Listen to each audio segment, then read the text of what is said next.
حضرت ابن عمر رضی اللہ تعالیٰ عنہ بیان کرتے ہیں، رسول اللہ صلی اللہ علیہ وسلم نے فرمایا، جب تک بندے کی روح حلقوم تک نہ پہنچے اللہ اس کی توبہ قبول فرما لیتا ہے۔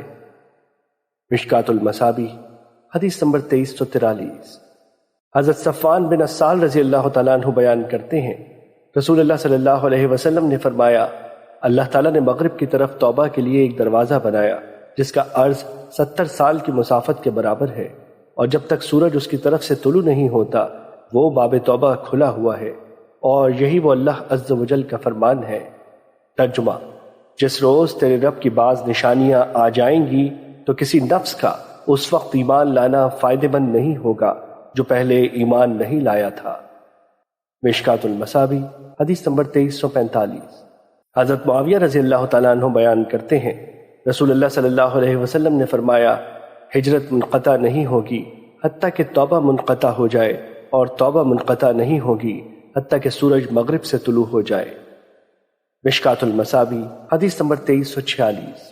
حضرت ابو ہریرہ رضی اللہ تعالیٰ عنہ بیان کرتے ہیں، رسول اللہ صلی اللہ علیہ وسلم نے فرمایا، بنی اسرائیل کے 2 آدمی ایک دوسرے کے دوست تھے، ان میں سے ایک انتہائی عبادت گزار تھا جبکہ دوسرا کہتا تھا میں گناہ گار ہوں۔ یہ اسے کہتا اپنی روش سے باز آ جاؤ تو وہ کہتا میرا معاملہ میرے رب پر چھوڑ دو، حتیٰ کہ اس نے ایک روز اسے گناہ کرتے ہوئے پایا تو اس نے بہت برا سمجھتے ہوئے کہا باز آ جاؤ۔ اس نے کہا مجھے میرے رب پر چھوڑ دو، کیا تم مجھ پر نگران بنا کر بھیجے گئے ہو؟ تو اس عبادت گزار نے کہا اللہ کی قسم اللہ تمہیں کبھی معاف کرے گا نہ کبھی تمہیں جنت میں داخل کرے گا۔ بس اللہ نے ان دونوں کی طرف فرشتہ بھیجا تو اس نے ان دونوں کی روحیں قبض کر لیں اور وہ دونوں اس کے پاس اکٹھے ہو گئے۔ تو اللہ تعالیٰ نے گناہ گار شخص سے فرمایا میری رحمت کے ساتھ جنت میں داخل ہو جا، اور دوسرے سے فرمایا کیا تم طاقت رکھتے ہو کہ تم میری رحمت کو میرے بندے سے روک دو؟ وہ عرض کرتا ہے نہیں میرے رب۔ اللہ تعالیٰ فرماتا ہے اسے جہنم میں لے جاؤ۔ مشکات المصابیح حدیث نمبر 2347۔